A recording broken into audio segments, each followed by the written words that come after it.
Je mettais la table dans notre petite cuisine, alignant les couverts comme Laurel les aimait. Couteau à droite, fourchette à gauche, serviette soigneusement pliée. Même si nous n'étions que tous les deux, c'était plus une habitude qu'une nécessité. Je venais de retirer la sauce aux canneberges du feu et de la laisser refroidir dans le plat en céramique blanche que nous n'avions sorti que pour les fêtes. Un parfum de zeste d'orange et de cannelle flottait encore dans l'air. Un soupçon du Thanksgiving que je pensais que nous préparions ensemble. C'est là que Laurel l'a dit. Doucement. Trop doucement. Ne t'inquiète pas pour Thanksgiving cette année. Au début, j'ai cru qu'elle voulait dire qu'elle s'en occuperait. J'ai levé les yeux, apercevant son reflet dans la porte du micro-ondes tandis qu'elle attrapait une pile d'assiettes. Mais elle ne m'a pas regardé dans les yeux. C'est alors que ma nuque s'est tendue. Quelque chose dans sa voix s'est aplati, comme si elle l'avait répété, comme si elle savait que ça tomberait mal. Qu'est-ce que tu veux dire? J'ai demandé, d'un ton léger, même si mes doigts restaient immobiles sur la serviette que je pliais. Ta mère a changé de plan? Elle a hésité. Cette demi-seconde de silence en disait plus que les 10 minutes suivantes. Puis elle a déferlé. Pas comme des excuses, mais comme une confession qu'elle espérait que je transcrirais d'un signe de tête. Méline amène son petit ami cette année. C'est important pour la première impression, tu sais, et mes parents sont déjà un peu inquiets à ce sujet, alors je me suis dit que ce serait peut-être plus simple si tu restais là. J'ai cligné des yeux. Plus simple. Ma voix était plus basse que prévu. Laurel a grimacé. Je ne dis pas que tu as fait quelque chose de mal. Je pense juste que ce serait mieux, juste pour ce dîner, si tu leur laissais de l'espace. J'ai dégluti. J'avais la gorge sèche. Tu veux dire lui laisser de l'espace? Le petit ami de Méline. Elle a hoché la tête. Toujours sans me regarder. Eh bien, il a plutôt réussi, tu sais. Il a lancé une entreprise de technologie. Et mes parents voulaient se sentir bien. Élégant. Élégant. Le mot résonnait dans ma poitrine comme une vis dans un panneau desserré. Et je ne le suis pas, ai-je demandé, la voix toujours calme, mais il y avait quelque chose de tranchant sous la surface. Parce que je répare des chaudières et je porte des salopettes. C'est ça le problème. Laurel m'a finalement regardé. Elle n'a pas nié. Ce n'est qu'un dîner. Elle a dit, on a eu une année difficile. Je ne voulais pas me disputer à ce sujet. Mais ce n'était pas qu'un dîner. Ce n'était pas qu'un malentendu.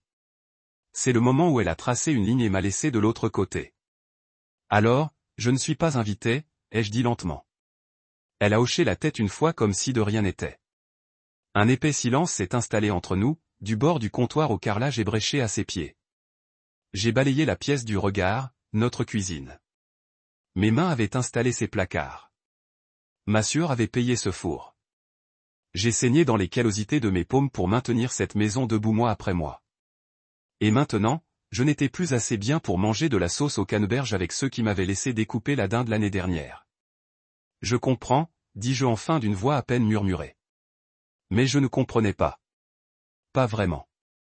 Je savais juste que si je me permettais de dire quoi que ce soit d'autre, ce serait un cri ou un sanglot, et je ne voulais pas lui donner cette satisfaction. Je me retournai vers la table, ajustai le couteau que j'avais déjà posé et m'efforçai de ne pas trembler. J'avais l'impression qu'on y avait coulé du béton. Laurel passa derrière moi et me frôla. Pas de câlin, pas de main sur l'épaule, juste le doux bruit de ses pas qui s'estompaient dans le couloir. Je restai là un moment, faisant semblant de me concentrer sur la disposition de la table, comme si cela avait encore de l'importance. La sauce aux canneberges commençait à prendre. L'air était devenu froid. Finalement, je m'assis à la table que j'avais dressée pour deux. Je fixai les couverts intacts. Sa serviette était toujours pliée, son couteau toujours brillant. Elle n'est pas revenue s'asseoir avec moi. Elle est restée dans la chambre, envoyant probablement un texto à Méline ou à ses parents, leur disant que c'était réglé. J'avais été réglé. J'ai ramené le plat de canneberges sur le feu et je l'ai jeté à la poubelle. Le morceau de rouge a heurté la poubelle avec un bruit sourd et humide. Comme un cœur brisé, meurtri, jeté de côté.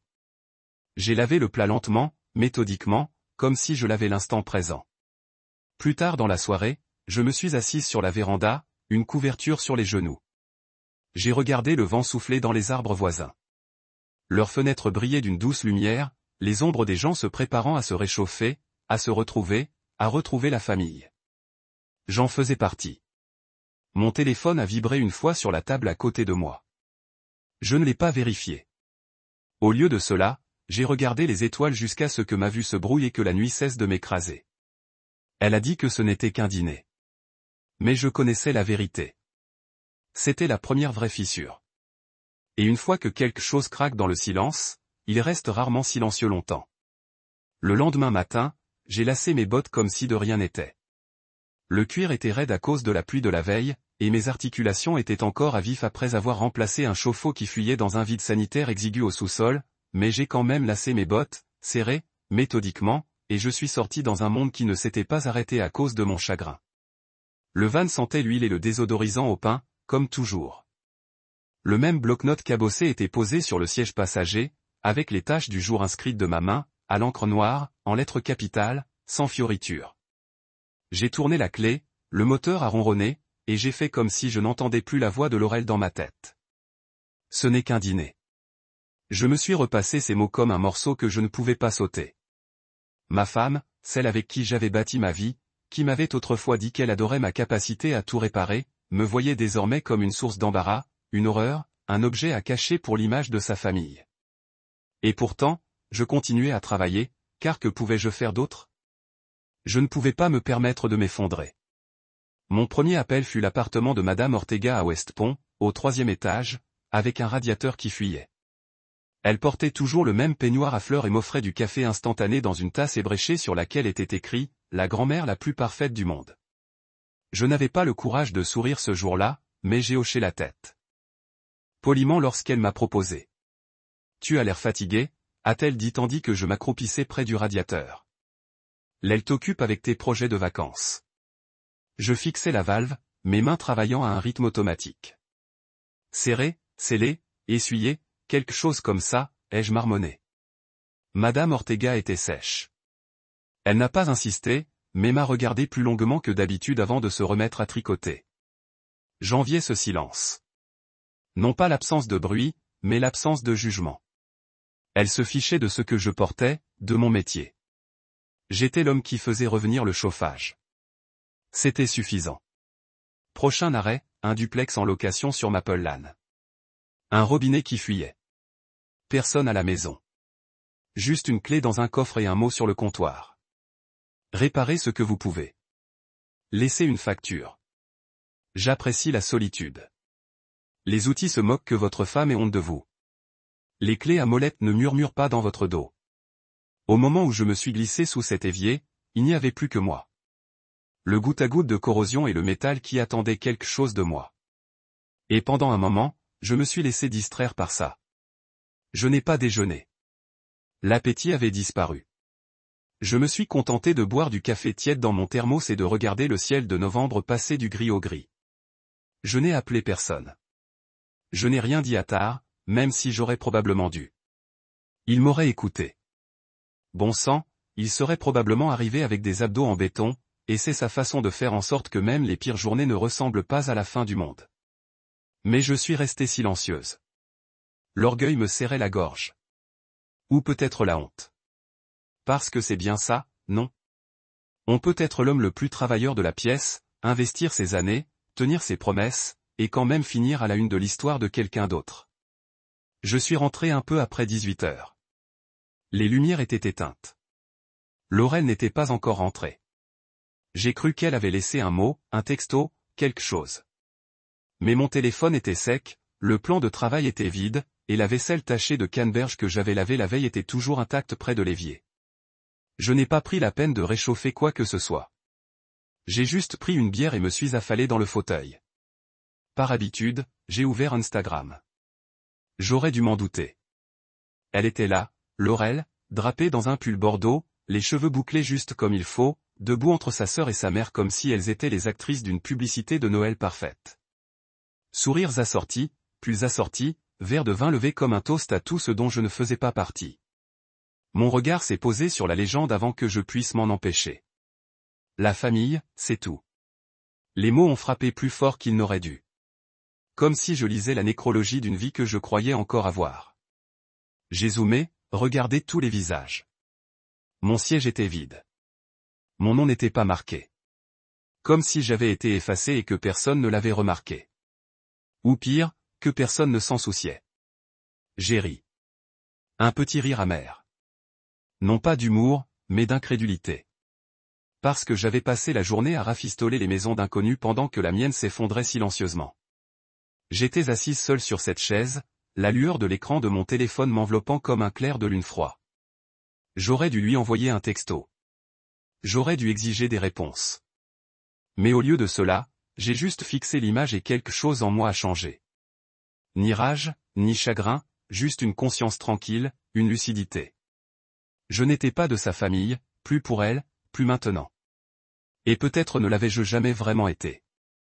Je posai le téléphone et m'adossai au dossier du fauteuil, les ressorts craquant sous mon poids. Je parcourus le salon du regard, contemplant toutes les petites choses que nous avions construites ensemble. Des cadres, des échantillons de peinture, cette affreuse chouette en céramique que Laurel avait insisté pour mettre sur l'étagère. Elle me semblait étrangère maintenant, comme des pièces de musée d'une vie vécue par quelqu'un d'autre. Je me sentais comme un invité chez moi. La bière me tiédit la main. Je ne la finis pas. Au lieu de cela, je me dirigeai vers le garage. J'allumai la lumière et me plantai parmi les outils et les étagères. L'odeur de sueur et d'huile m'accueillait comme un vieil ami. J'étais là, quelque chose d'utile, de performant, de nécessaire.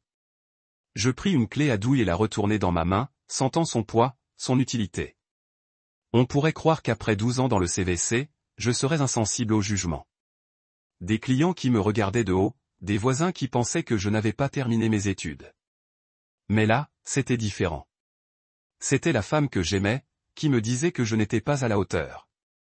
Pas à voix haute, pas cruelle, mais avec distance, exclusion, silence. En silence, je commençais à réaliser que cela pouvait être la plus grande cruauté qui soit. J'ai posé la clé à molette délicatement, je suis rentré et je me suis assis dans ce silence, le laissant m'envelopper comme une question dont je n'étais pas sûr de vouloir la réponse. La maison était trop silencieuse ce matin-là, le genre de silence qui bourdonne sous la peau et rend même le tic-tac de l'horloge accusateur. Debout dans le salon, je fixais la boîte sur la cheminée. Une petite boîte rectangulaire, rien de tape à accent grave-l'œil, mais en merisier et doublé de feutre noir doux. À l'intérieur se trouvaient des outils gravés que j'avais choisis moi-même, une clé à molette sur mesure, une paire de tournevis de précision et un mètre ruban gravé aux initiales du père de Laurel. J'avais dépensé plus pour faire graver la clé à molette dans le magasin recommandé par Tar. Et je me suis souvenu avoir pensé, il va aimer ça. Il verra que je l'écoute depuis des années. Et voilà que je restais là, sans l'avoir ouvert, sans l'avoir réclamé, sans l'avoir désiré. Je l'avais prévu pour le dîner de Thanksgiving, coincé entre la purée de pommes de terre et la deuxième portion de farce au levain de la mère de Laurel. Je m'étais même préparé mentalement à ce moment précis, le lui tendant avec un sourire discret. Comme les hommes qui réparent les choses disent, je te respecte, sans avoir besoin d'utiliser ces mots précis. Mais au lieu de cela, je me suis retrouvé seul avec un cadeau qui m'a soudain semblé être une blague. Le soleil matinal filtrait à travers les stores en bandes irrégulières, accrochant la poussière le long du cadre. Je n'ai pas pris la peine de l'essuyer. À quoi bon? Je commençais à avoir l'impression que tout ce que j'avais construit ici était remis en question. Je me suis servi un verre, même s'il était à peine midi. Juste un bourbon. Pur. La bouteille a fait un léger tintement sur le comptoir lorsque je l'ai servi. Le liquide ambré reflétait la lumière. J'ai pris une gorgée lentement, laissant la brûlure se calmer dans ma gorge, espérant que cela apaiserait la douleur dans ma poitrine. Je ne savais pas quelle heure il était quand Tar a frappé. Je n'avais pas regardé mon téléphone de toute la matinée. Quand j'ai ouvert la porte, il était là, un plateau emballé dans du papier aluminium à la main. Et ce regard qu'il a quand il sait que quelque chose ne va pas mais ne sait pas comment le demander. De la farce maison, a-t-il dit simplement, l'attendant comme une offrande de paix. Je l'ai prise, reconnaissante d'avoir quelque chose à tenir. Merci. Il est entré, à regarder autour de lui. Comme ça ne sent rien. Tu oublies de brûler ces petites bougies à la cannelle que Laurel adore. Elle est chez ses parents, ai-je dit d'une voix neutre. Je ne suis pas parti. Les yeux de Tar se sont légèrement plissés, mais il n'a pas insisté. Il a juste hoché la tête et m'a suivi jusqu'à la cuisine. J'ai posé le plateau et lui ai proposé à boire, mais il a refusé d'un geste de la main. Ça va, a-t-il demandé. J'ai haussé les épaules. Changement de programme. Il s'est appuyé contre le comptoir, les bras croisés. Elle ne t'a pas invité. Silence. Ça lui suffisait. Il hocha de nouveau la tête, plus lentement cette fois, la mâchoire légèrement crispée. Elle a dit pourquoi. J'eus un petit rire, plus léger que sonore. Elle ne voulait pas que je la gêne à cause de mon travail. Les yeux de Tar s'assombrirent. Elle avait vraiment dit ça. Elle avait essayé d'embellir les choses, mais bon, c'était bien ça. Il resta silencieux un moment, puis regarda la boîte sur la cheminée. Pour son père, ça voulait dire, zut, marmonna-t-il. Puis, après une pause, tu vas la laisser s'en tirer comme ça? Je le regardai et, l'espace d'un instant, je ne sus pas quoi répondre. Une partie de moi avait envie de rager, de faire irruption dans cette maison, de balancer la boîte sur leur table parfaitement dressée et de crier tout ce que j'avais ingurgité. Mais une autre partie de moi, peut-être la plus importante, était juste fatiguée. Fatiguée de gagner une place à une table que j'avais contribué à payer. Fatiguée d'être fier en privé et contrarié en public. Je ne vais pas me battre pour une place à une table où je ne suis pas la bienvenue, dis-je doucement. Ce n'est pas de la fierté. C'est du désespoir.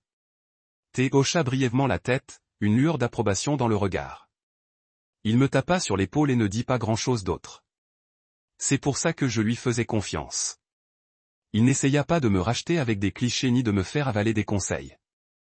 Il resta simplement là, à mes côtés, dans le silence, tandis que la journée s'écoulait. Après son départ, je m'assis sur le canapé et consultai les photos de mon téléphone. D'autres photos étaient apparues. La famille de Laurel souriait, trinquait, riait. Méline était perchée à côté d'un homme impeccable en blazer. J'ai supposé que c'était le nouveau petit ami, celui pour qui il valait la peine de cirer la table. Je n'étais même pas une ombre en arrière-plan. Aucune mention, aucune trace. La famille, c'est tout. Une légende disait. Ce n'était plus une simple limite. C'était une frontière que j'avais été poussé au-delà. Plus tard dans la soirée, j'ai réchauffé une assiette de farce au goudron, et je me suis assis seul à table. Pas de centre de table, pas de vin, juste moi et le bourdonnement du réfrigérateur. J'ai mangé lentement, non pas par plaisir, mais parce que manger me semblait un acte de rébellion, un acte silencieux. J'ai repensé au premier Thanksgiving passé avec la famille de Laurel. Son père m'avait servi une bière et avait parlé de voitures de collection pendant 1 heure. Sa mère n'arrêtait pas de me donner des portions supplémentaires en cachette. À l'époque, j'étais la nouveauté, l'homme qui travaillait aux mains calleuses et aux grands rêves. Laurel aimait cette version de moi, disait que cela la rassurait. Mais les rêves ne se transforment pas toujours en diplômes, et les mains qui réparent les choses ne s'accordent pas avec les serviettes en lin et les accords mets-vins. Après le dîner, j'ai nettoyé l'assiette, je l'ai séchée et je l'ai posée sur l'étagère. Puis je suis retourné vers la cheminée, j'ai pris la boîte et je l'ai ouverte. Les outils brillaient sous la lumière de la lampe. Toujours beau, toujours utile, toujours à moi, j'ai pensé le déposer sur le pas de leur porte. Laisser le cadeau parler pour moi, mais non, cela ressemblait trop à une question, et je n'avais plus envie de demander une approbation. Au lieu de cela, je l'ai laissé là où il était, un symbole, un rappel silencieux. Non pas de l'invitation que je n'avais pas reçue, mais de l'homme que j'étais encore. Même quand personne ne me voyait, même quand la table était vide, même quand la sauce au canneberge n'arrivait jamais dans l'assiette. 3 jours après Thanksgiving, je me suis retrouvé coincé entre un ventilateur de plafond à moitié assemblé et le plafond d'un appartement en centre-ville, transpirant à travers mon uniforme malgré le froid de novembre. Le travail n'était pas compliqué, mais chronophage. Installer le nouveau ventilateur. Recabler le boîtier de jonction. Vérifier que la télécommande fonctionne. Tester les réglages. Une demande courante de la part d'un client absent de la journée, selon le responsable de l'immeuble. Alors, je suis entré, boîte à outils à la main, et je me suis mis au travail en silence. La routine apporte une sorte de paix. Mon esprit bourdonnait encore de tout ce qui s'était passé. La boîte toujours fermée sur la cheminée, le silence de Laurel, le poids du rejet qui pesait de plus en plus lourd chaque nuit sur ma poitrine. Mais là-haut, sur l'échelle, mon univers se réduisait à des vis et des fils. Je n'avais plus à penser à l'image, à la gêne ou au fantôme d'une table de Thanksgiving où je n'étais pas la bienvenue. Il me fallait juste terminer ce satané ventilateur. La porte d'entrée s'ouvrit en grinçant derrière moi. Au début, je crus que c'était le gérant de l'immeuble qui venait vérifier l'avancement des travaux. Je ne me retournai pas. Je continuai à travailler, le tournevis cliquetant doucement tandis que je serrais la dernière lame.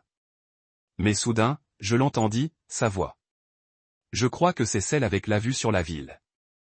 Méline. Je me figeai une seconde. Pas assez pour que ce soit évident, juste assez pour que mes cheveux se hérissent. Puis une autre voix retentit, plus grave, assurée. Un ton que je n'avais pas entendu depuis des années, mais que j'ai reconnu instantanément. Sterling. Je me retournai lentement, toujours perché sur l'échelle, le cœur battant la chamade. Non pas de peur, mais d'incrédulité. Il était là, plus grand que dans mes souvenirs, peut-être plus mince, avec un charme adouci, ce sourire d'argent et de performance. Manteau sur mesure, chaussures de cuir, une montre en or dépassant de sa manche. Il jouait le rôle, et il le jouait bien. Mais je connaissais la vérité sous tout ce raffinement. Je descendis, m'essuyant les mains avec un chiffon de ma poche, et le regardai droit dans les yeux. Sterling. Il riait au milieu quand je prononçai son nom. Le son s'interrompit brusquement. Il se tourna vers moi comme quelqu'un surpris en train de regarder par une fenêtre. Méline cligna des yeux. Vous vous connaissez? Je l'ai vu à ce moment-là. Comment sa main glissa légèrement de son bras. Comment elle se tourna complètement vers moi, comme si elle ne voulait peut-être pas rater ce qui allait se passer. Sterling se reprit vite. Il sourit. Ce même sourire huileux que j'avais aperçu derrière la plaque de cuisson en fer blanc 5 ans plus tôt. Ouais, dit-il avec un petit rire désinvolte. Tu as réparé la friteuse, c'est ça? Je ne t'ai pas souri en retour. J'ai aussi aidé à déposer plainte après que tu t'aies fait prendre à détourner de l'argent et à harceler 2 serveuses. Les yeux de Méline s'écarquillèrent. Sterling laissa échapper un petit rire, clairement destiné à tout balayer comme une blague du passé. Allons, mec. C'était il y a une éternité. On était tous des gamins. Je me suis approché, repliant le chiffon dans ma main comme si j'essuyais quelque chose d'invisible sur ma paume. Tu avais 28 ans. Et tu n'as pas été simplement viré. Tu as été banni de la moitié des restaurants de ce code postal.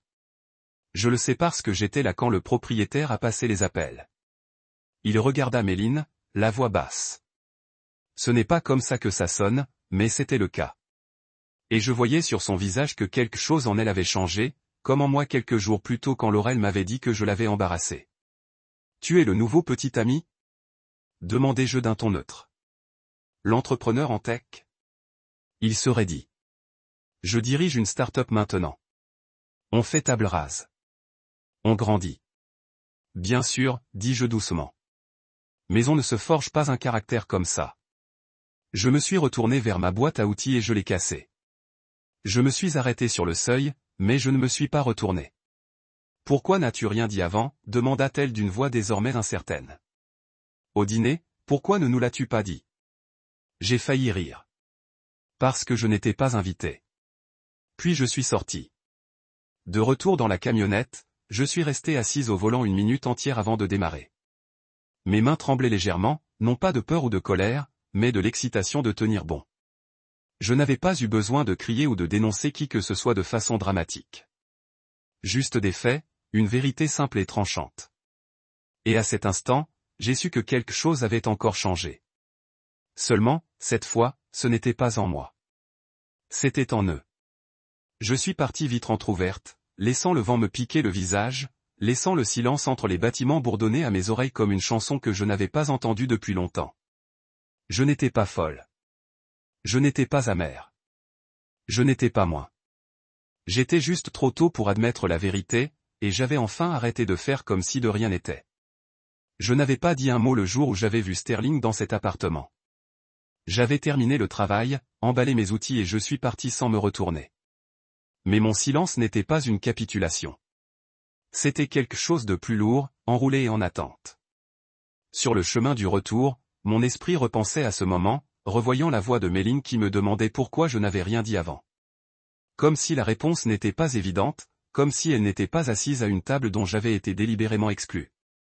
Je suis rentré chez moi, j'ai éteint mon téléphone et je me suis assis sur le canapé sans enlever mes bottes. La maison était sombre et immobile, le genre de silence qu'on met presque au défi de briser. Dehors, le vent sifflait contre les gouttières, et quelque part au loin, une alarme de voiture a hurlé, puis s'est arrêtée. En moi, quelque chose bourdonnait comme le ronronnement sourd d'une machine qui chauffe. Et je savais que rester silencieux ne protégerait qu'une seule personne, Sterling. Et il n'en valait pas la peine. Il ne s'agissait pas de vengeance. Il ne s'agissait pas de faire ravaler ses paroles à Laurel ni de prouver quoi que ce soit à la famille qui m'avait rejeté comme une serviette de table inadaptée à leur table de fête. Il s'agissait de Méline. Elle était jeune, un peu naïve peut-être, mais pas méchante. Et elle ne méritait pas les conséquences de ses mensonges. Je suis entré dans le petit bureau au fond de la maison, ce qui était autrefois une chambre d'amis, jusqu'à ce que Laurel la transforme en atelier et l'abandonne. Le tiroir du bureau se bloquait encore parfois lorsqu'on tirait trop fort. Je me suis agenouillé, j'ai ouvert le tiroir du bas et j'ai fouillé derrière une pile de dossiers de garantie et de manuels de canalisation. Il était là, le vieux dossier, un peu déformé par le temps et la pression de l'oubli, mais je ne l'avais pas jeté. Une partie de moi devait savoir que j'en aurais besoin. J'ai posé le dossier sur le bureau et l'ai ouvert lentement, comme on ouvre une plaie pour vérifier si elle fait encore mal. Il y avait la déclaration de Carla, la serveuse, qui avait démissionné après que Sterling l'ait suivie chez elle. Il y avait le rapport d'incident de Théo, le gérant du Thym Griddle à l'époque. Son écriture était nette et furieuse, toujours lisible malgré les taches de graisse et l'encre décolorée. Et puis il y avait ma propre note, le témoignage que j'avais donné en les aidant à soumettre le rapport au bureau local des affaires. À l'époque, je pensais que le fait que Sterling subisse de réelles conséquences changerait les choses. Mais les prédateurs ont le don de se faufiler entre les mailles du filet, surtout les plus charmants. Ceux qui s'habillent mieux qu'ils ne se comportent. J'ai rassemblé les documents, les ai copiés soigneusement sur l'imprimante et les ai scellés dans une enveloppe neuve. Pas d'adresse de retour, pas de note, juste des faits, et je les postais. Je l'ai adressé aux parents de Laurel, nom et prénom, non pas pour les humilier, mais pour les informer, car s'ils devaient choisir les partenaires de leur fille en fonction de leur pédigré, ils devaient savoir ce qu'ils invitaient vraiment dans la famille. 2 jours passèrent. Laurel n'appela pas, Méline n'envoya pas de SMS, mais le silence avait changé. Il n'était plus pesant. C'était l'attente tendue comme un câble sur le point de rompre. Je me suis mis au travail comme d'habitude. J'ai vérifié les radiateurs, nettoyé les systèmes de ventilation. Une cliente a eu un enfant en pleurs pendant que je remplaçais son thermostat. Et même ça ne m'a pas perturbé. Mes mains étaient maintenant stables, comme si elles se souvenaient à qui elles appartenaient. Ce soir-là, je me suis servi un verre et j'ai regardé la lumière du lampadaire dehors ramper sur le mur du salon. J'ai repensé à toutes les nuits où j'étais assis au même endroit, me demandant si j'en faisais assez, si j'étais assez. Mais maintenant, j'attendais. Les conséquences sont venues doucement. Je l'ai d'abord entendu par tard, arrivé à l'improviste samedi matin avec un plateau de café et une question dans le regard. « Tu as entendu parler de ce type que Méline fréquente ?» a-t-il demandé en posant les tasses comme un dealer qui tend la main. J'ai haussé un sourcil. « Non, et lui ? Disons que ton nom a été mentionné lors d'un brunch très gênant. » J'ai ri. Ils ont ouvert l'enveloppe. Oh, ils l'ont ouverte. Et apparemment, Sterling a pété un câble en essayant de tout expliquer. Il a prétendu que tu lui en voulais. Il a dit que tu étais amer. L'étais-je ? Théa sourit. Est-ce important ? Tu ne mentais pas. Non, pas du tout. Et c'est ce qui comptait le plus. Dans un monde où tout le monde se battait pour avoir l'air bien, j'avais choisi d'avoir raison. Discrètement, proprement, sans crier. Plus tard dans la soirée, je me suis assis avec cette pensée et je me suis servi un autre verre. Un seul. Je ne célébrais pas. Je ne jubilais pas. Mais pour la première fois depuis des semaines, je n'avais pas l'impression que ma poitrine allait se briser. Je ne l'ai pas fait pour la reconnaissance. Je l'ai fait parce que quelqu'un devait le faire. Je l'ai fait parce que la vérité compte. Même quand elle est gênante, même quand elle met les gens mal à l'aise, surtout dans ces moments-là. J'imagine la scène dans leur maison quand l'enveloppe a été ouverte. La mère de Laurel haletant, son père devenant rouge, Méline lisant chaque page comme si son cœur battait à chaque mot. J'imaginais Sterling faisant les 100 pas, essayant de réécrire son passé avec des mensonges bien huilés. Mais les mensonges perdent leur pouvoir en présence de reçus. J'ai regardé la boîte toujours posée sur la cheminée, toujours fermée, toujours en attente. Mais ce n'était pas le cas. La vérité avait été débouchée. Et maintenant, elle se déversait partout où elle devait aller. C'était un dimanche matin tranquille, le genre de matinée où l'on mangeait des crêpes et du café avec du laurier. Avant que tout ce que nous étions ne se résumât au silence et aux invitations sélectives. Je venais de finir ma deuxième tasse de café noir et je feuilletais un catalogue de réparations dont je n'avais pas besoin quand je l'ai entendu. On a frappé à la porte. Ni doucement, ni avec hésitation. Non, ce coup avait du poids, du rythme, de la colère. Je me levai lentement, ma tasse de café toujours à la main, et traversai le salon en direction de la porte, pressentant déjà ce que j'allais trouver de l'autre côté. Quelque chose avait changé dans l'air toute la semaine. Le calme avant la tempête, dont on savait qu'il arrivait parce qu'on avait soi-même allumé la mèche. Et voilà qu'il était arrivé. Juste à temps, j'ouvris la porte. Ils étaient là. Laurel, les bras croisés, le visage crispé. Méline, les joues rouges, les larmes au coin des yeux. Et derrière eux, les parents de Laurel, sa mère tenant l'enveloppe de ses doigts tremblants comme si elle était radioactive. Son père, raide et silencieux, le visage indéchiffrable, mais la mâchoire serrée à fendre la brique. Sterling n'était pas avec eux. Cela me dit tout ce que j'avais besoin de savoir. Méline fut la première à parler. « C'est toi qui as envoyé ça ?» demanda-t-elle en brandissant l'enveloppe comme une accusation. Je ne répondis pas immédiatement. Je la regardai simplement. Vraiment ? Regardez. Son maquillage était taché, comme si elle avait pleuré toute la nuit. Sa posture oscillait entre la confrontation et l'effondrement. Elle n'était pas furieuse. Pas vraiment. Elle était brisée, et une partie de moi la regrettait, mais le reste restait immobile. La mère de Laurel s'avança, la voix plus douce. « S'il te plaît, dis-nous la vérité. » J'acquiesçai lentement. « Oui, dis-je. Je l'envoyai. » Les lèvres de Méline tremblèrent. « Pourquoi fais-tu ça? Pourquoi essaies-tu de tout gâcher? » Je n'ai rien gâché, dis-je en reculant et en ouvrant la porte plus largement. Je t'ai juste dit ce que personne d'autre ne dirait. Laurel me fixait maintenant, la bouche entr'ouverte, comme si elle ne s'attendait pas à ce que je sois aussi calme. Ou peut-être pensait-elle que la culpabilité me ferait craquer. Mais j'en avais assez d'avoir honte de dire la vérité. Ils entrèrent dans le salon un par un, hésitants, comme sur les lieux d'un crime. Je fermai la porte derrière eux et m'y adossai, les bras croisés. Le père de Laurel parla enfin. « Tu n'avais aucun droit. » Je l'ai regardé droit dans les yeux. « Aucun droit à quoi? Partager des déclarations vérifiées? Partager des documents sur la personne que ta fille allait épouser? L'homme que tu as défendu en me traitant de honteuse? » Il cligna des yeux, pris au dépourvu. La voix de Méline se brisa. « Tu ne m'as même pas parlé. »« Tu ne m'as pas parlé, dis-je, plus sèchement que prévu. Tu étais trop occupé à le polir comme un trophée.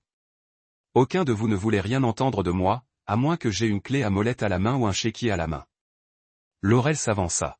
« Tu nous as humiliés. » Cela me fit Jeannette. J'inspirai profondément, lentement et délibérément. Puis je m'avançai vers elle, la regardant dans les yeux. « Non, Laurel. Tu m'as humilié quand tu m'as dit de ne pas venir dîner à cause de mon travail. Quand tu as décidé que ma présence embarrasserait ta famille. » Elle tressaillit, pour une fois, ne répondit pas, « J'étais seul dans cette maison pour Thanksgiving, continuai-je. Avec un coffret cadeau pour ton père, j'ai dépensé du temps et de l'argent, et tu postais des photos avec des légendes comme si la famille était tout. Eh bien, voici un rappel. Tu as oublié un morceau de cette famille. Celui qui aurait protégé ta sœur avant que ça n'en arrive là. » Méline s'est affalée dans le fauteuil, les mains tremblantes sur ses genoux. « Je pensais qu'il m'aimait, » a-t-elle murmuré. J'ai adouci mon ton. Je crois qu'il a fait semblant. Il est doué pour ça. Mais tu n'es pas la première personne qui l'utilise, et tu n'aurais pas été la dernière. Au moins, maintenant, tu as la chance de choisir quelque chose de mieux. Sa mère a de nouveau regardé l'enveloppe. Tout cela est vrai. J'ai hoché la tête. Rien n'est exagéré là-dedans. J'étais là. J'ai vu ce qu'il a fait. J'ai aidé à remplir le rapport parce que personne d'autre ne l'aurait fait. La pièce était immobile, le genre d'immobilité qui survient après un tremblement de terre. Quand tout est encore debout, mais à bouger, fissuré aux fondations. Laurel a croisé les bras fermement sur sa poitrine.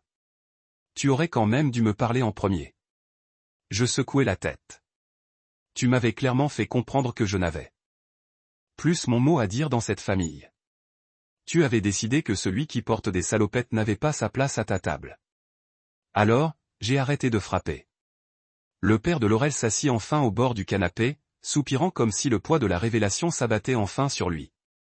Il utilisait le nom de Méline, dit-il, presque pour lui-même, pour des entreprises fictives. Elle signa des documents. Une dénonciation judiciaire pouvait être grave. J'observais la tension se lire sur leur visage. Regret, confusion, culpabilité, un cocktail que j'avais moi-même trop souvent avalé. Mais je ne jubilais pas. Je ne dis pas, je te l'avais bien dit. Je restais là, immobile, à laisser la vérité retomber comme la poussière après une démolition. Laurel se tourna de nouveau vers moi. Pourquoi maintenant? Pourquoi ne pas laisser faire? Je m'approchai de la cheminée et pris la boîte, toujours fermée, toujours impeccable. J'allais la donner à ton père, dis-je. Parce que je pensais que peut-être après toutes ces années, il m'a vu. Pas le travail, pas les vêtements. Moi je l'ai ouvert et je l'ai tenu vers son père, qui l'a regardé avec un regard en conflit. Je ne demande pas merci. Je vous montre juste ce que j'avais prévu avant de devenir une responsabilité envers votre photo de famille. Il n'a pas pris la boîte. Au lieu de cela, il a levé les yeux et a dit, j'aurais dû mieux savoir. J'ai fermé le couvercle. Méline se tenait lentement. J'ai besoin d'y aller, dit-elle doucement. J'ai besoin de penser. Personne ne l'a arrêtée. Elle est partie sans un mot, la porte d'entrée cliquant doucement derrière elle. Les parents de Laurel ont suivi, échangeant seulement de brefs hochements de tête. Sa mère m'a donné un petit coup d'œil presque apologétique. Son père n'a rien dit, juste un regard que je ne pouvais pas tout à fait nommer. Par pride, partie honte, partie autre chose qu'il n'était pas prêt à admettre. Cela a laissé Laurel en moi. Elle avait l'air plus petite d'une manière ou d'une autre. Pas physiquement, mais en présence dans la certitude. J'essayais de nous protéger, dit-elle doucement. Non, j'ai répondu. Vous essayez de protéger votre image.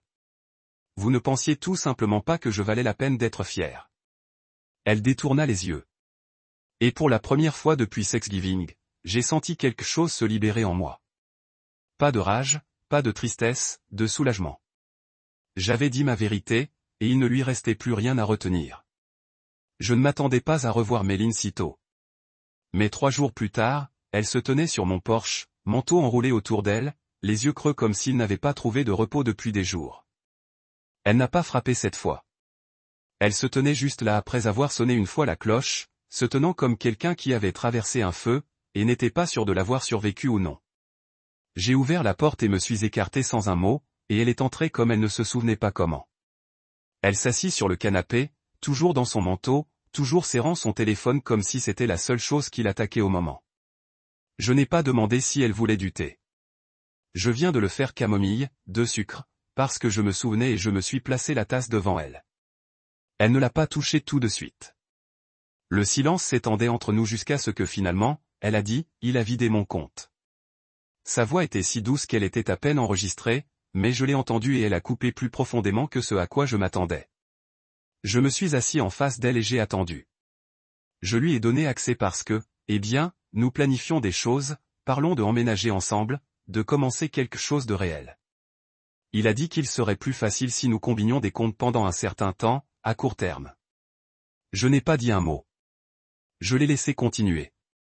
Elle avait besoin de tout vider avant que le poids ne l'écrase.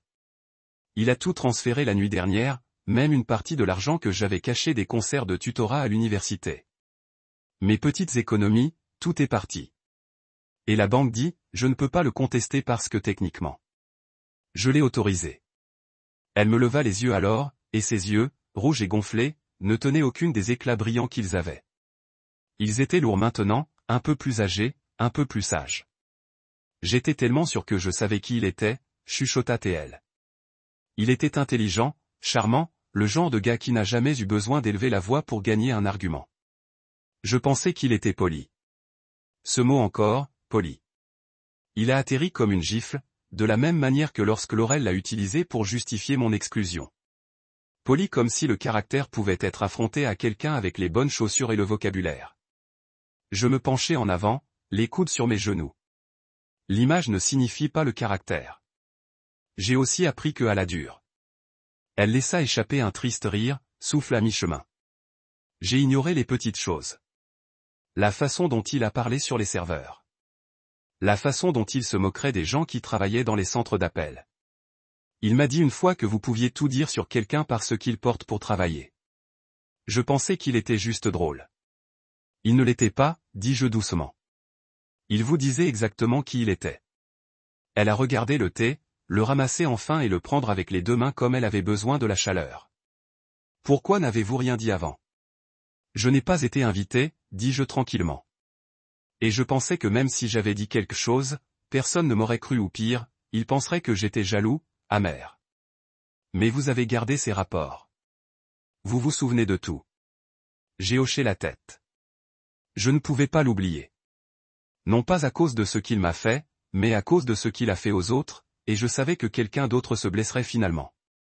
Méline essuya ses yeux avec sa manche. J'aurais dû savoir. Tout le monde le louait, même maman et papa. Ils ont dit qu'il était une excellente prise et exactement ce dont notre famille avait besoin. Cela m'a fait sentir que je faisais enfin quelque chose de bien. J'ai laissé cela s'asseoir dans la pièce un moment parce qu'il ne s'agissait pas seulement de Sterling.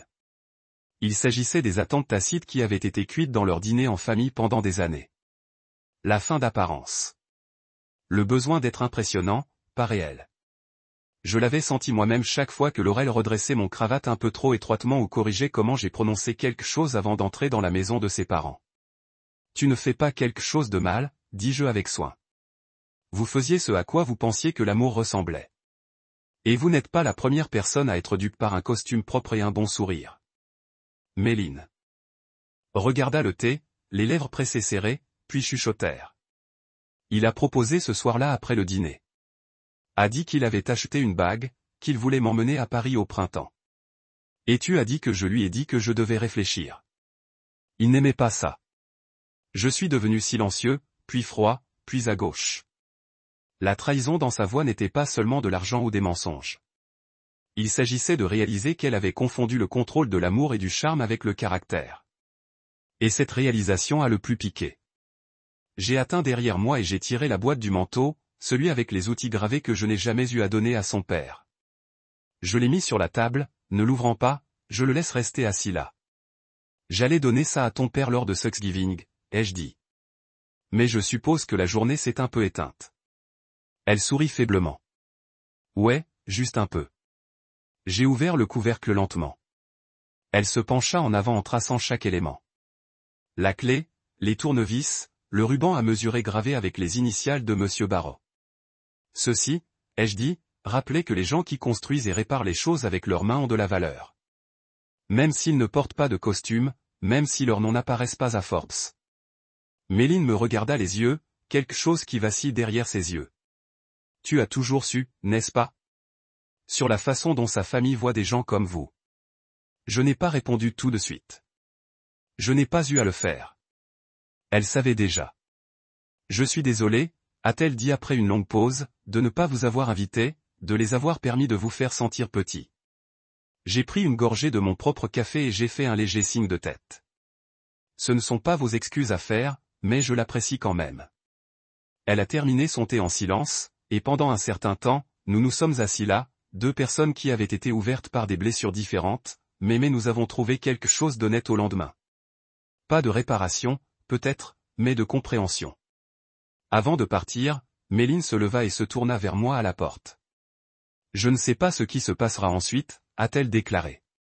Tu n'as pas à le faire, répondis-je. Assurez-vous juste que quoi que ce soit, c'est réel. Elle hocha la tête, me serra dans ses bras une fois rapidement et serré, puis a disparu dans l'après-midi gris-doux. Je me tenais dans l'embrasure de la porte un instant de plus, regardant la rue vide, écoutant le vent à travers les arbres. La maison derrière moi était encore calme, mais elle ne se sentait pas seule. C'était honnête, et c'était finalement suffisant.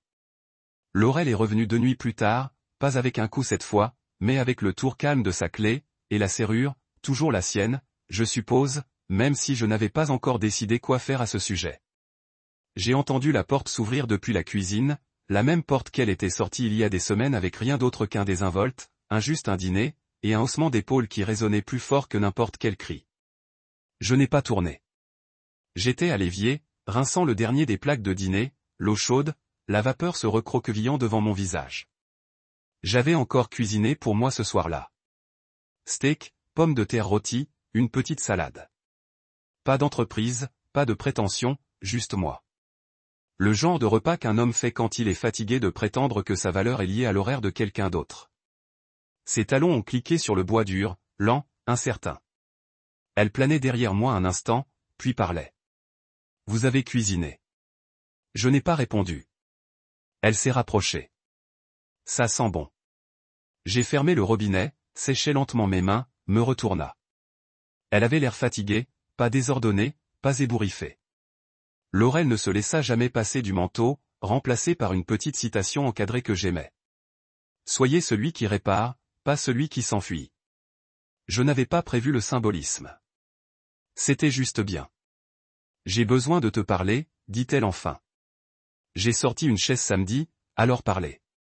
Elle se tenait en face de moi, les bras croisés, et pendant un moment, je pouvais voir les murs remonter, l'inclinaison défensive de son menton, le rétrécissement de ses yeux. Mais alors quelque chose a changé. Ses épaules tombèrent et elle s'est assise aussi. J'ai fait une erreur, a-t-elle dit. Je n'ai pas répondu. Je pensais que je nous protégeais, a-t-elle poursuivi. Je pensais que si tout se passait bien, si mes parents aimaient Sterling, si Méline était heureuse, cela reflèterait mieux à nous tous. C'est ce dont ils se soucient. Impression, premier look, image. J'ai haussé un sourcil. Et où ai-je monté dans cette image? Elle baissa les yeux sur ses mains. Je ne pensais pas que tu comprendrais. Tu veux dire que je ne serais pas d'accord? Son silence l'a confirmé. Vous avez décidé que je n'appartenais pas. J'ai dit, vous avez décidé que mon travail, mes vêtements, ma vie, tout ce que nous avons construit ensemble n'était pas assez poli pour un dîner. Vous avez dit que ce n'était pas grave. Un seul dîner, comme si cela ne laisserait pas une marque. Elle m'a regardé alors, a vraiment regardé. Je ne savais pas à quel point cela vous ferait du mal. Non, j'ai dit que tu ne se souciais pas de ce que ça me ferait du mal. Qui a atterri? Son visage est tombé et pour la première fois depuis des années, elle ne ressemblait pas à la femme qui a toujours eu une réfutation en attente. Elle ressemblait à quelqu'un qui comptait avec le coup de ses choix. Vous n'étiez pas seulement gêné par moi, ai-je ajouté. Vous aviez honte, et vous n'avez même pas essayé de le cacher. Vous l'avez juste emballé en mots doux et vous vous attendiez à ce que je comprenne. J'avais peur, a-t-elle dit, la voix basse. De quoi? Que je parle trop fort pendant le dîner? Que je mentionnerai que j'ai remplacé un chauffe-eau la semaine dernière au lieu de conclure un accord sur une start-up? Non, dit-elle, secouant la tête. J'avais peur que je commence peut-être à croire ce qu'ils ont dit de vous. Que tu n'étais pas assez bon. J'ai cligné des yeux. Cela a frappé différemment. Ce n'était pas une égratignure de surface. C'était une confession jusqu'à l'os. Et maintenant, j'ai demandé, que croyez-vous maintenant? Elle me regarda, je brille. Je crois que j'avais tort. Je crois que j'ai laissé leur voix à noyer la seule qui comptait. Je me suis penché en arrière sur la chaise. Je n'ai pas parlé. Je l'ai laissé s'asseoir avec ça. J'ai vu Méline hier, a-t-elle dit. Elle tremble toujours de tout. Dis que tu étais gentil. J'ai dit que tu n'avais pas juré. Je n'étais pas intéressé par la vengeance. Dis-je tranquillement. Juste la vérité. Elle hocha la tête. Et vous l'avez géré mieux que n'importe lequel d'entre nous ne le méritait. C'était là. Le bord doux de l'admiration teinté de culpabilité. Le genre qui arrive. Trop tard. Elle tendit la main dans son sac et sortit une petite enveloppe, la glissa sur la table. Je ne l'ai pas touchée. Qu'est-ce que c'est? Une note, a-t-elle dit. De mon père. Il voulait que je te le donne. J'ai haussé un sourcil. Peut-il me le donner lui-même? Il est gêné. J'ai hoché la tête lentement. Maintenant, il sait ce que ça fait. Elle n'a pas discuté. J'ai tapé l'enveloppe avec mon doigt, mais je ne l'ai pas ouvert. Au lieu de cela, je l'ai regardée. Qu'est-ce que tu veux, Laurel? Elle n'a pas parlé tout de suite. Ses lèvres tremblaient une fois, comme si elle n'était pas sûre de la vérité que sa bouche pouvait supporter. Je veux nous, dit-elle enfin. Je veux réessayer. Je veux résoudre ce problème. J'ai laissé échapper un souffle. Pas un soupir, pas de la colère, juste un long souffle fatigué de quelque part au fond de moi. Thanksgiving est déjà passé, dis-je. Et ma patience aussi. Ses yeux scintillaient. Vous dites non. Je dis que tu es parti, dis-je. Vous êtes parti sans même regarder en arrière. Vous m'avez dit ainsi que chaque mot tacite que je n'étais pas digne d'un siège à votre table. Maintenant, vous voulez revenir et vous asseoir sur le mien.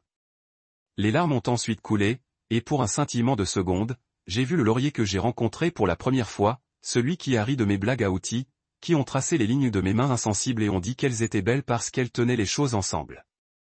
Cette version d'elle avait disparu maintenant. Ou peut-être qu'elle était juste enterrée trop profondément sous des années de vouloir impressionner les gens qui n'ont jamais gagné le droit d'être impressionnés. Tu me manques, murmura-t-elle. La version de toi qui m'a vu, ai-je répondu. La chambre était si calme. Le seul son était le tic de l'ancienne horloge murale et le léger bourdonnement du réfrigérateur. Elle se tenait lentement, ses yeux sur le sol. J'irai, dit-elle. J'ai hoché la tête. Tu devrais. Elle s'attarda pour un battement. Pensez-vous qu'il y a un moyen de revenir? Je n'ai pas répondu tout de suite. Je me suis tenu, j'ai marché jusqu'à la porte et je l'ai ouverte pour elle. Peut-être, dis-je, rencontrant son regard. Mais pas tant que vous essayez toujours d'être la version de quelqu'un d'autre de Paulide. Elle baissa les yeux, avala fort et sorta. J'ai fermé la porte derrière elle, pas avec la finalité, mais avec une clarté. Cette nuit-là, je me suis assis sur le canapé seul, pas seul, seul. Il y a une différence. L'un est vide. L'autre est plein de votre propre entreprise, votre propre paix. J'ai ouvert les limites de son père. C'était court. Tu avais raison. Je vois ça maintenant. Je ne l'ai pas fait auparavant, et je le regrette. Merci d'avoir protégé ma fille quand j'aurais dû. Pas d'excuse, mais la première véritable honnêteté que j'ai jamais reçue de cet homme. Je définis la note à côté de la boîte à outils sur le manteau. Puis je me suis fait une autre assiette de nourriture parce que j'étais toujours là, toujours debout, toujours entier. Et enfin, je n'avais besoin de le siège de personne à aucune table pour le prouver. Ce qui est drôle à propos de la vérité, il n'explose pas toujours. Parfois, il s'infiltre lent et certain comme l'eau qui se frayait un chemin à travers une fondation fissurée. Calme. Indéniable. C'est ce qui a commencé à se produire après que Laurel soit sortie de ma maison avec des larmes aux yeux et une bouchée de regret.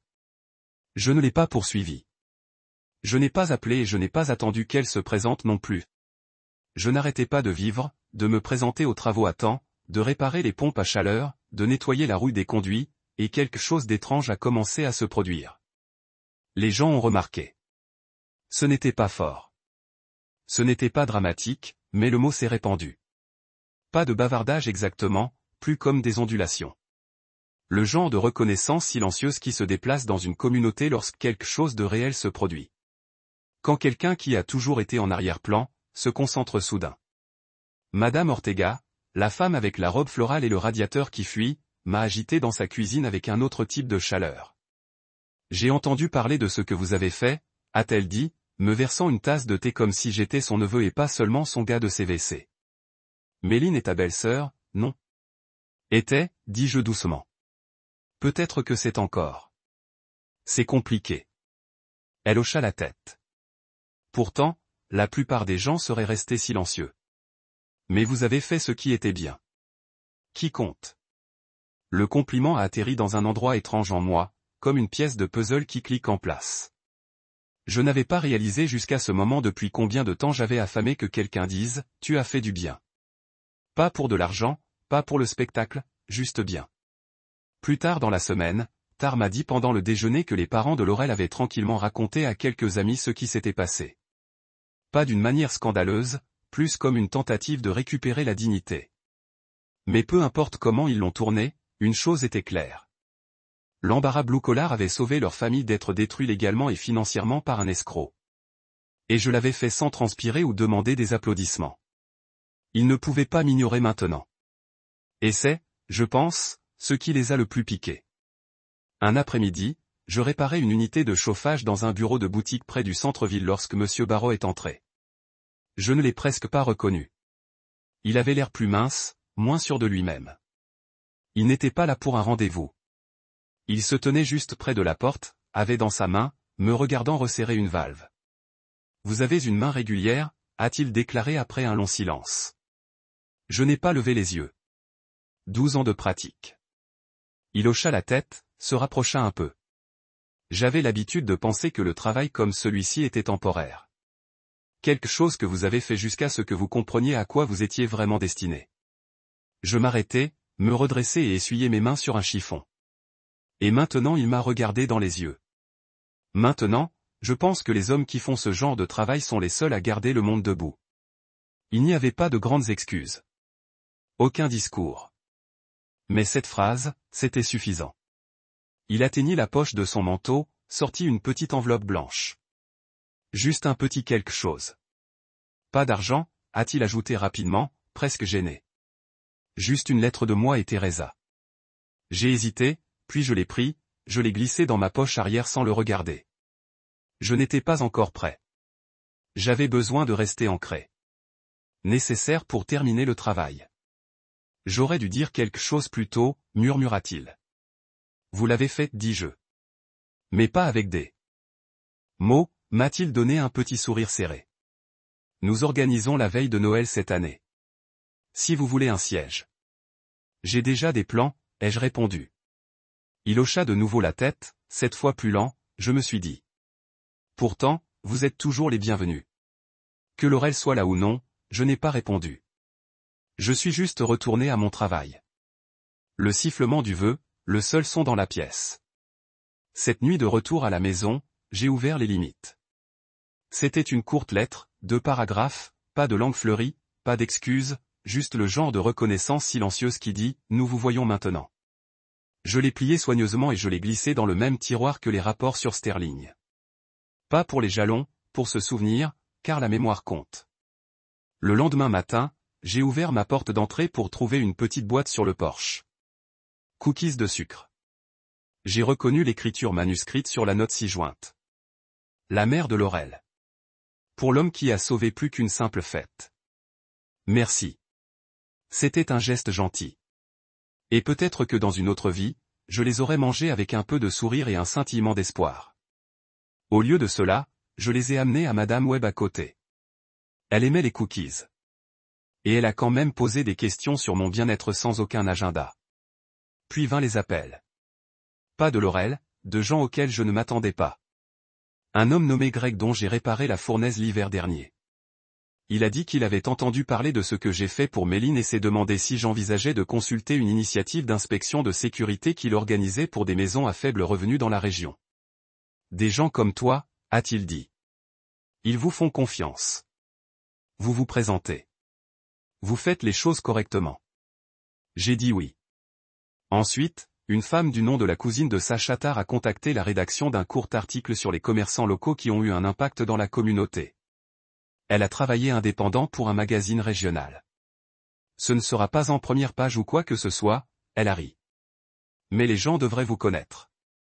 J'ai refusé l'entretien.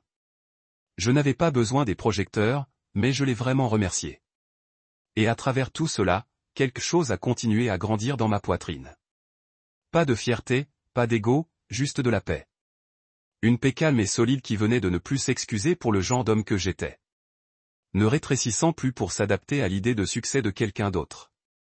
Laurel n'a plus tendu la main. Peut-être qu'elle sentait que la porte s'était fermée. Peut-être qu'elle attendait les bons mots et ne les a jamais trouvés. Je ne savais pas. Je n'ai pas vérifié ses sociaux. Je n'ai pas demandé autour de moi parce que j'avais cessé d'avoir besoin de sa version de la validation. Au lieu de cela, j'ai passé mes soirées avec des gens qui m'ont vu clairement. Tarr et sa femme Rena, qui m'ont invité pour des dîners qui se sont toujours terminés par des rires et des restes. Madame Webb, qui m'a fait promettre de réparer ses lumières de Noël en échange du pain d'épices fait maison. Méline, qui m'a envoyé une carte avec un message simple. Toujours guérir, toujours reconnaissante. Merci. Ils ont rempli l'espace que Laurel occupait. Pas avec le drame, avec sincérité, avec présence. Un jour, je suis entré dans la quincaillerie et j'ai entendu deux hommes au registre en parlant du gars qui a exposé cet escroc. L'un d'eux a dit, n'a même pas fait de scène. Je viens d'envoyer une enveloppe. Acte de classe. Je n'ai rien dit. Je n'ai pas interrompu. Je viens de payer mes vices et je suis parti. Mais comme je suis monté dans ma camionnette, j'ai attrapé mon reflet dans le rétroviseur latéral. Et pour la première fois depuis des mois, je n'ai pas vu l'homme qui a été laissé de la liste des invités. J'ai vu l'homme qu'il chuchotait maintenant avec le respect de l'embarras à l'envi. Non pas parce que j'ai changé, mais parce que j'ai finalement cessé de m'excuser pour qui j'étais, et le monde a ajusté son regard. Je ne me suis pas assis à la table de Barros Noël. Pas parce que je n'ai pas été invité. J'étais.